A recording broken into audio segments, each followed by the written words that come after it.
Hello, and welcome back. Before we get started today, I'd just like to thank everyone for 1K subscribers. Honestly, I didn't even think I'd make it this far. My posting schedule isn't the best. I'd like to just apologize for that, but school has been interesting. And without further ado, let's get started. Of Father Figures in Formal Wear by One Little Birdie Sitting on the Sill. Summary. Midoriya Izuku is terrible at tying his tie. He knows this. His mother knows this. All Might knows this. Honestly, the whole of Japan knows this. So really, they couldn't have made this connection sooner.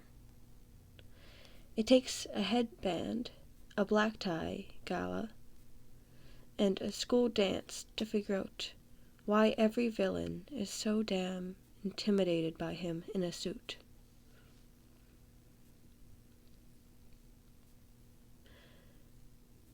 Well, Izuku certainly hadn't expected this. In hindsight, they couldn't really have known. The child known as Midoriya Izuku mangled his tie every single day of the year, without fail. No one had ever bothered to fix it for him before. When he'd gone to Island with friends, he'd worn a horrible pinstripe suit. Uraraka would eventually, lovingly, tell him it was the ugliest suit she'd ever seen before. It was with no doubt he hadn't put it together then. Well, you know what they say, hindsight is 20/20. Now tensions are rising to a boiling point between Shigaraki Tomura and the League and the stricken students of 1A. And Izuku knew that they were preparing for an all-out war. He had faith in himself and his school, but when the time came to fight, he wasn't sure if they'd come out winning or not. He and his classmates would try their damn best, though, and that was for sure. It began when Izuku walked into his class for the millionth time. With his tie puffed up slightly more than usual, curls wild and flopping over his eyes, he'd be greeted with as cheerful as ever, as he always was. But some people had made jokes about his hair and his overall appearance. Izuku took it in stride. He hadn't had much time to get ready this morning. The dorms had nearly been empty by the time he'd woken up, having missed his alarm completely. He sat himself down, greeted Kachan and everyone surrounding him cheerfully, and gotten ready for the day. Soon enough, Izuku had rolled around, and he walked out with Sue, Uraraka, Shoto, and Ida, chatting about something irrelevant, perhaps a class assignment. All Izuku could focus on was the fact that Shoto seemed unusually open today, and that maybe, if he tried hard enough, he could get him to laugh. That's why he was caught completely unaware when Uraraka pushed his bangs out of his eyes with a headband, and Shoto reached over in the middle of eating a soba and untangled Izuku's mess of a tie with ease.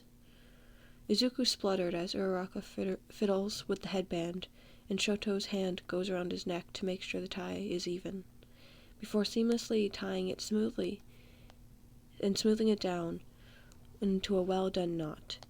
He looks down at them and meets Shoto's eyes, and then blushes vermilion. "Thank you," he squeaks, and then turns back to the table and feels only 2 pieces of his hair bounce against his forehead. He blinks at as Suyu grins. Uraraka spit takes with glee. "What did you do?" His answer comes when All Might, lanky and tall, in a way that still makes Izuku fear him, taps him on the shoulder and asks to discuss recent developments of Izuku's quirk and power output over lunch. Izuku obliges because he loves spending time with his mentor and is genuinely curious, but isn't quite sure why All Might suddenly spits blood in surprise when he sees the 2 tufts of hair hanging out from the headband. Uraraka pulled them out to look exactly like All Might's hairstyle when he was in his everyday hairstyle. "Looks great, my boy," All Might says shyly as Izuku's face goes pink again. It looks like you've learned how to tie your tie. Izuku is so embarrassed he doesn't even bother to design that with a response. That's how it starts. Shoto has begun tying Izuku's tie every morning without fail or even preamble. He'll be in the middle of a conversation with Aizawa-sensei, and Shoto will tug at his tie out of his neck and fix it from behind without batting an eye. At first Izuku had stuttered off and run away red-faced whenever that had happened, but now he was disarray, or dare he say, used to it. He tried to learn how to tie a tie, a basic knot, on his own, but had failed miserably. And every time he tried to tell Shoto that it was all right, the boy stared at him and raised one eyebrow. But then, you wouldn't fix it either, Midoriya, he says, and while Izuku can't dispute that, so he lets him. Then Aizawa-sensei tells him that they're going to a gala hosted by Nezu.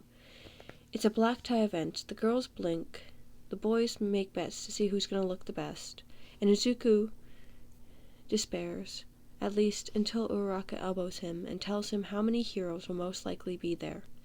That brightens him up immediately. It still sucks when he goes home for the weekend and he has to spend his precious time telling his mother that he needs to get himself fitted for a black suit. She at least takes it in excited stride, hustling them off to some quaint little tailor, immediately honest. Honestly, Izuku didn't even know that they still had tailors who were, in business. He also had no idea how they're going to afford this piece, but his mom ushers him inside and doesn't seem to worry at all. When Izuku meets her eye in the middle of measuring, obviously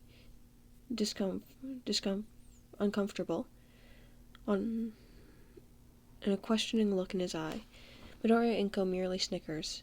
He mouths traitor at her, as her snickers turn into full-fledged laughter, and Izuku finds that he can enjoy the day just a bit more after that. It takes him forever to get measured, but his shoulders are that of a linebacker, and he's still ridiculously short. And yet, when he's done with the suit fits him impeccably.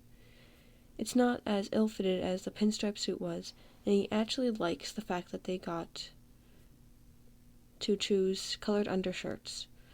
Izuku's is a soft mint green that's a few shades lighter than his hair. The tailor gives him the tie, fully expecting Izuku to be able to tie it, and he struggles with it for a whole 3 minutes before he looks up at his mom, utterly lost on why it wasn't smoothed down. He always followed Shoto's instructions to the letter. Why did it turn out like this every time? He was surprised to see his mom silently shaking, giggles as quiet as she can. Something purely content. What? He squeaks, as the tailor stares at the tie with something like misery. Izuku manages to knot it, but it won't come undone. You just remind me of your father, dear. His mother smiles softly.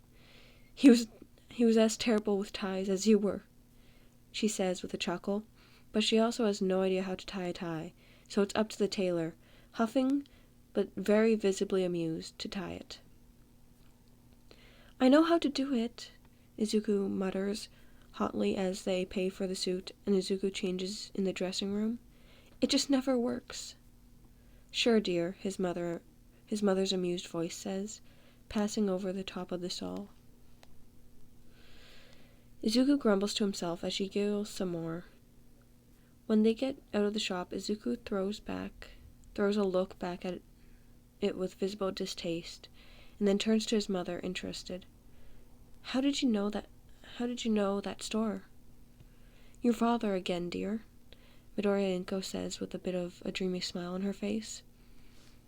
He was always in need of a new suit, and he always singed his when he used his quirk.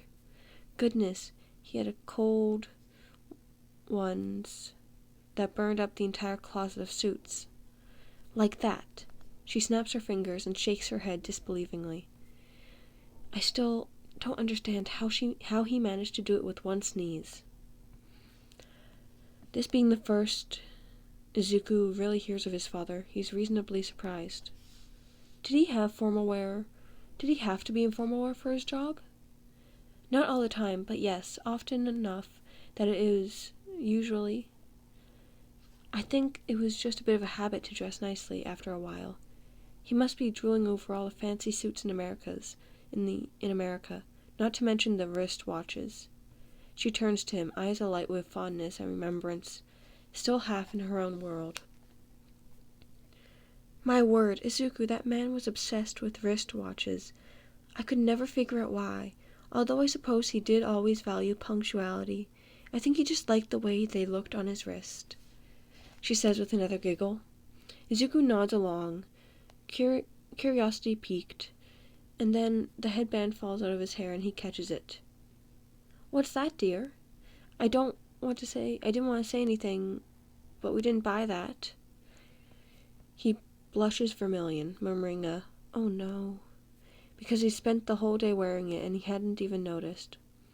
I stole it from Uraraka by accident, or maybe she gave it to me? I don't know. My hair is just so long now, and the fringe keeps getting in my eyes, and his mother looks up and turns and points. Izuku follows her finger, overcoming the weird urge to acknowledge her for pointing because it was rude, since she had been the one to teach him that, and sees the sign for the barber shop. Do you want to get a haircut, dear? Izuku considers it. Yeah, I think that'd be nice. In the end, Izuku ends up with a bit of a subtle undercut. His hair still mostly long at the top, and just a bit shorter on the sides. And when they get home, his mother digs out an old photo album and a watch, then watches with a knowing smile. Izuku tries to refuse, wondering if One for All will break it, but she insists he wears it to the gala, since it was his father's, and she wasn't going to use it anytime soon. He doesn't, however, take up the photo album without prompting, genuinely interested in the way his dad looks. His father looks like him. Startlingly enough, Izuku always thought he'd been a carbon copy of his mom, but it does explain where the freckles and the curls in his hair came from, as well as the unusual hardness of his jaw on an otherwise round face. His mom spends a long afternoon telling Izuku about everything about his father, how badly he handled sick days, to how he always brought her back the strangest gifts from everywhere, and Izuku stares at the tall, black-haired and amber-eyed man in the picture with enchantment, a stab of something spearing him in the gut. He would have liked to meet him, rather than learning about him from across an ocean. He wants to vocalize this to his mom, but she looks so content telling him about the stories. He can't bring himself to say anything about it in the end. The gala rolls around the next day. Soon everyone is spamming the group chat, telling everyone they better look their best, and to meet in the East Gate if anyone needs some last-minute changes. To just text Yairozu, and she'll give it to you once they're all at the gala. Don't worry about it. Izuku smiles down his texts and laminates at the fact he won't be able to bring his notebook along to get signatures. At least he'll be able to talk to a bunch of high-profile heroes. He's actually a bit terrified of that, as well. Now that he thinks about it, because he's notorious for his rambling fits, and will be at an event that isn't open to civilians, so it might be televised or... Izuku, dear?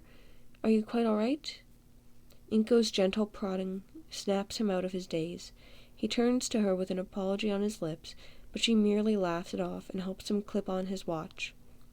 He turns to her in his shine shoes and perfectly fitted suit and smiles. She goes wet-eyed. "Oh, I have to take a picture of you. Goodness, you look so handsome, my little grown-up baby." Izuku tries his best not to twitch as she fusses over him for the next few minutes, until he happens to glance down at his watch and gasps, "Mom, I'm gonna be late." A sly smile plays on her lips and she looks past his head out the window. "Are you sure?" There's a buzz from his phone as he scrambles for it, looking frantically at the group chat. Shoto texted him. Individually. From Icy Hot. "Look outside." Izuku blinks and turns around, peeking out the window too. "Oh my god," he says fervently, staring out at the sports car with flames faintly visible through the tinted windows. He turns to his mom and stares equal parts horrified and embarrassed. "Mom, Endeavor is out at our house." She misses a step and turns, gasping. "Oh dear, I thought it would just be Toshinori-san, not Endeavor. Well, you certainly make an entrance if you do that, right?" Icy Hot. From Icy Hot. "Bakugo is here too. Please get in. They're yelling." Izuku snorts a bit, and a bit of nervousness in his gut subsides. He turns to his mom with a smile, trying to let her snap a picture before they exit the house, trying not to blush in the way his tie is mangled. He tried to tie it all day, but still. He meets the number one's eyes with a nod, and gets a jerk of his chin in response. After their internship, there had been less animosity, but Izuku still wouldn't quite bring himself to refer to Shoto by his family name. Shoto takes the formality one step further by getting out of the car and opening the door for Izuku, which he blushes scarlet and waves away. He notes with some excitement that Shoto's dress shirt is a beautiful baby blue and looks good on him. They take a second to regard each other. For some odd reason, it's almost as if a spark flickers on the outside of Shoto's face, before his expression quirks into a small smile and moves forward. "You messed up your tie again," he says, and Izuku sighs. The sigh of someone who has given up trying. "I tried over and over again," he whines as they get back into the car. Kachan turns to him and scowls, without much heat in the look. "I think this is the first time I haven't hated your fashion choice, and that's because this is mandatory to dress like this," he scoffs, and Izuku rolls his eyes. "Hello to you too, Kachan," he says, which gets a snort from Shoto, and they're off. When they get out of the car, Izuku privately thinks to himself that they look like something out of a magazine cover, and that he's also terrified, and he never wants to get out of the car like that again, because Endeavor had scowled at all the reporters, so they are way too focused on the 3 kids, and there are so many flashing cameras. Really, he should be used to this, but he isn't. They meet the rest of their classmates at the East Gate as planned. Everyone looks sharp, well-dressed, and Izuku is excited, ready to spend the time greeting different heroes. He'll never get another chance like this, never in their lives. He didn't expect so many people to comment on his hair, on his suit. Classmates goggle at the sudden lack of curls and the neat black tie, with reporters telling him he's great for supporting a classmate's family business. It takes him a few minutes to realize that he's wearing a Yayorozu tailored suit, to which he blushes scarlet, and privately wonders how on earth his mother afforded it. Everyone sits down, and he's shell-shocked as Nezu makes a speech, and he sees Toshinori arrive with Gran Torino, and the top heroes all say hi to everyone. He tries to wave at Toshinori, but he catches Gran's eye instead. He could swear the man blanches at the sight of him. He hopes he didn't do that badly at his internship that Gran hates him. Thankfully, the man returns the wave after a hesitant moment, keeping Izuku from melting into an embarrassment of a puddle on the floor. He still isn't sure why he looked so freaked out, though. When an emergency call-in occurs before any of the food can be served, or mingling can happen, the heroes are all running out in a series of incidents occurring all over the city. Even Ingenium in his bionic pants and Endeavor, who is Izuku's ride. It doesn't bother Izuku much, though, because the food is really good and he hadn't had a chance to hang out with every single one of his classmates in a while. Kaminari attempts to charm the bartender into giving him drinks, and then Ashido eventually drags him out onto the dance floor, where they all stand, unsure, until Ashido yells at them to just dance because she taught them the multitudes of moves during the prep for the culture festival. Gosh darn it. They're laughing and having a generally good time, then suddenly a familiar purple warp opens up in the middle of the dance floor. Everyone freezes, and Izuku scarcely has the time to shove everyone back before two faces he'd hoped he'd never see again appear. Cool indifference on one and a cruel sneer on another. "Hello there, golden eggs," Kurogiri says with a chuckle that reverberates through the now silent room. Izuku casts a look at the now terrified staffs and makes an aborted move for them to run away as he spies the Warp Gate villain open around them with additional villains.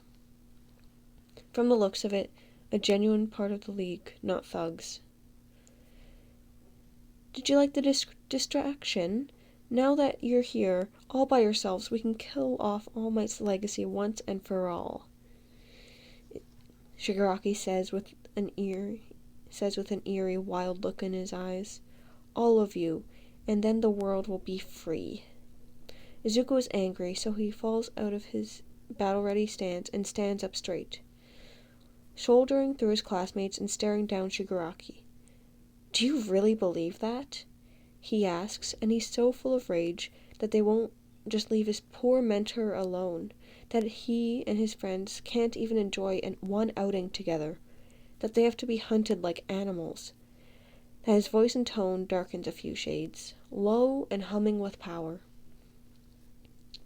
One for all courses through his veins like some wild animal.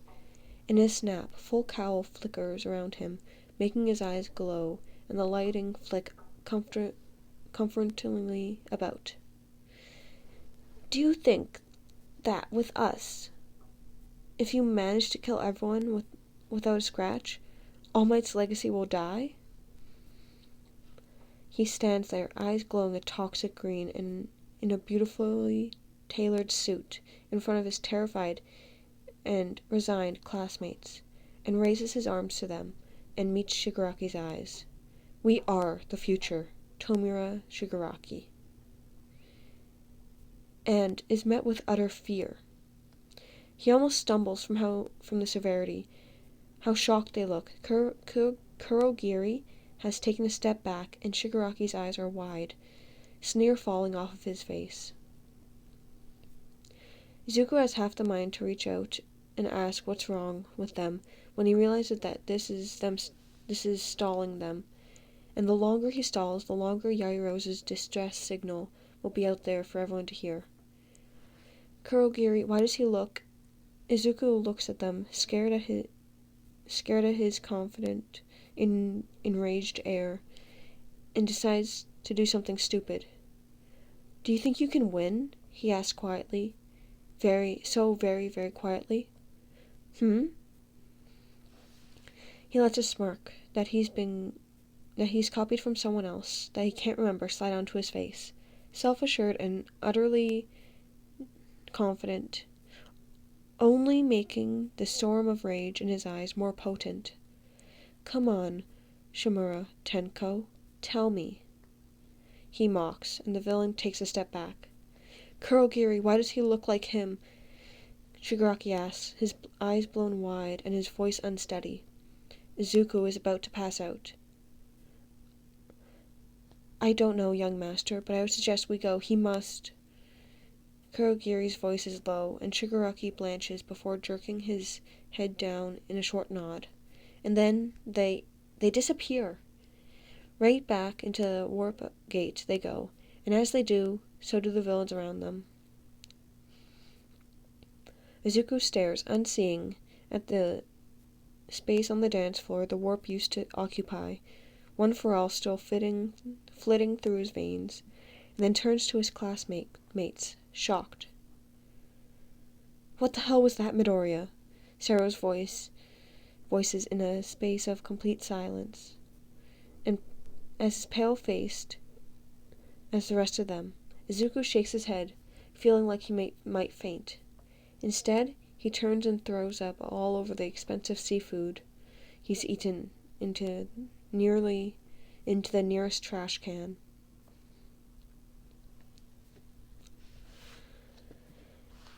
Since you problem children can't seem to go one day off campus without somehow getting attacked by villains, we'll be holding what was supposed to be a field trip for you all here at UA, Aizawa-sensei says, some days later, to the dismay of Class 1A. "It's a dance," he says, once everyone has shut up again.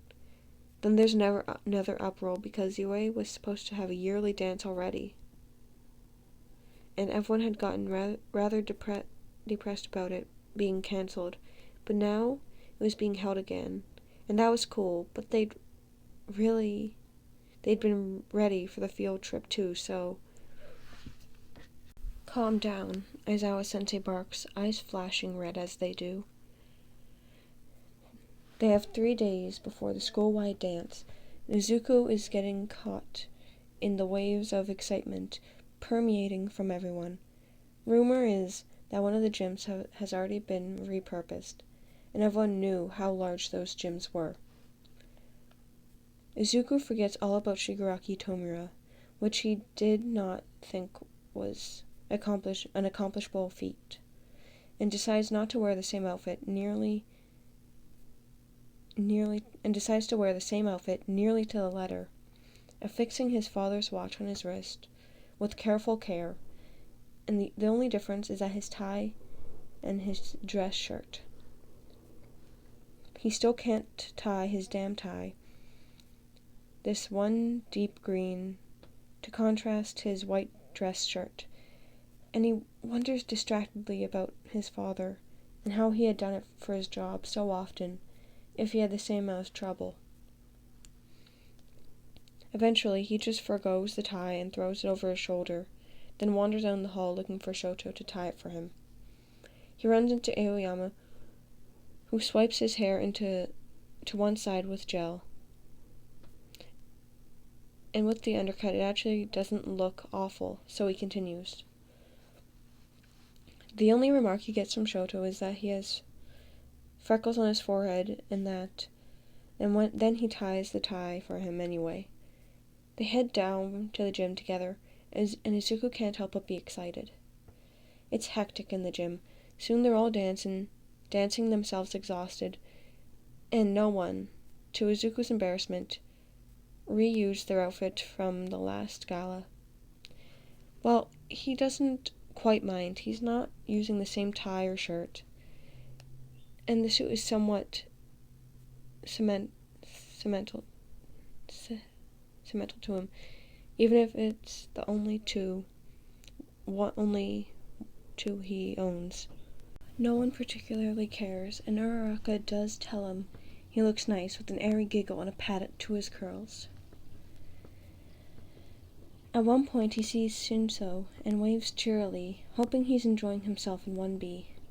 Mirio-senpai, Nejire-san, and Amajiki-senpai are all there as well. Eri-chan is there too, grinning even wider than she did at the culture festival, from what seems to be like ages ago. Eventually, he's sent to grab water bottles for everyone and walks over to the refreshments, glad that his hair is out of his face, at least one side. Of course, it's then when he notices the dark silhouette out of the corner by the changing rooms and feels a need to go investigate, and comes upon a very restless Shigaraki Tomura. The man straightens up when Izuku walks over to him, quirk blazing, unafraid. If he'd wanted to kill everyone here, then he'd come with backup. What do you need from us, Shigaraki Tomura? Come to try to kill All Might's legacy again? The man mutters something, and Izuku raises an eyebrow. Pardon? You aren't All Might's legacy, Shigaraki snarls, and Izuku stares at him, perturbed. You're someone else's. Oh? He's confused. How do you know him?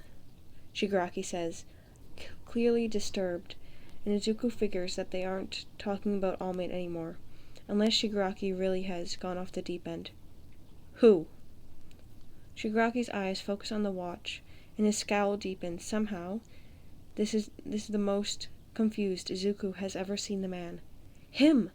He gestures to the watch. Him! You look like him, you dress like him, and you even talk like him. He barks, and his hand goes to scratch at his neck angrily. Damn it! Who? Izuku demands, now generally concerned. He doesn't have a stalker, does he? Shigaraki meets his eyes, and yanks him up by the collar viciously, studying his face. Sensei, he hisses, then abruptly releases Izuku, who stumbles back. What? Kurogiri, Shigaraki mutters, then a warp opens in front of him. Damn. He turns and then sneers at Izuku. I may not be able to hurt you, but I will make your friend's life short and miserable. He hisses in anger before stepping through the portal. Izuku stares after him, shell-shocked that it was just a coincidence, an utterly sick coincidence. He looked like All for One. For a moment, Izuku is unfathomably irritated that he'd just been compared to someone who resembles a baked potato, until he remembers that he hasn't always looked like that. Surely he didn't have a similar face, right? The thought gave him goosebumps, because that was almost too much of a coincidence. That with All for One creating One for All. Seeing as Izuku couldn't find any other villains around the perimeter, he decides to just enjoy himself for the rest of the evening and put the thoughts out of his head. He dances with everyone and eats himself sick, and surreptitiously avoids the punch that Kaminari had definitely put something in. When it's time, he accompanies Aizawa-sensei to drop off Eri-chan because she still doesn't trust anyone else, and she has a checkup in the morning. She talks to him excitedly all through the car ride, and Izuku catches Aizawa-sensei smiling more than once. At one point, she leans over him, conspiratorially beckons him to come closer down to her ear. You want to hear a secret? She asks, as if it's the most important thing in the world, and Izuku smiles at her antics. It's nice that she's finally getting to enjoy her childhood. Sure, Eri-chan. I guess Aizawa-sensei can't hear then, huh? Eri-chan shakes her head somberly. He's a grown-up hero. The man said I can only tell baby heroes. Izuku blinks, something uncomfortable settling in his gut. Eri-chan, what's the secret? A man who looks like a melted crayon popped into my room one day, like, pop! Eri-chan whispers, her hands going out in a booming shape. Izuku feels cold. And then he asked me to rewind him a long way back. It was so weird because I thought I would hurt him, but we just kept going back, and then he had a silver hair, after no hair at all, and then it was black. Eri-chan says and beams up at Izuku. And there's one more part to the secret, but I can't tell you that. What did he tell you, Eri-chan? Izuku asks, no longer whispering, staring down the little girl with horror. You can tell me, he says with a wobbly attempt of a grin appearing on his face. He told me his name, but everyone else calls him something weird like Sensei. Eri-chan's face screws up, and Izuku looks up to Aizawa, who hasn't heard a word. There were only a few words, but they were weird sounding. She continues to babble, the ease vanishing from Aizawa-sensei's face when he catches Izuku's eyes in the rear view. Eri-chan? Izuku raises his voice so that Aizawa-sensei can hear well. Was the man you met called All for One by any chance? Mm-hmm, that's the one. How'd you know, Deku-kun? Eri-chan asks, and Aizawa-sensei swerves the car to the side of the road, slamming on the brakes so violently they all jerk forward in their seats. When he turns around in his seat, however, his face is completely calm. Sorry, Eri, but could you repeat that for me? They end up spending a lot of extra time at the hospital until Aizawa ushers Izuku out and someone drives him to the dorms. He stumbles in and stares at the common room where almost all of his class is watching a movie together. They take in his haggard face and change clothes and send him upstairs to change. Once he has on his most comfortable clothing, he comes back down the stairs, phone in hand, and they sit with him in the middle. Someone playing with his scarred hand. He decides to keep watch on, fiddling it absent-mindedly, knowing that at some point his dad had worn it, and taking some comfort in that. There was quiet chattering and the exhausted blanket snuggling, and Izuku lets out a quiet breath of relief, letting all the strange occurrences fly away as he watches animatedly and sings along to every song half-consciously. Then his phone buzzes, and he makes the mistake of looking down at it. Aizawa-sensei, he says, and feels the people around him turn to look at him in confusion. He's already opening the text when he sees a photo of some grainy CCTV, and he drops the phone. Deku-kun? Uraraka asks, obviously concerned as Izuku's head feels so static. He bends over to pick up his phone again, and stares and zooms in on the video. All for One, walking into Eri's room. A young man walks out. A young man with amber eyes, freckles, and curling black hair in an undercut. In a black Yaoyorozu suit with an impeccable black tie and a lilting, self-assured smirk, walks out. The spitting image of Izuku, or perhaps the other way around.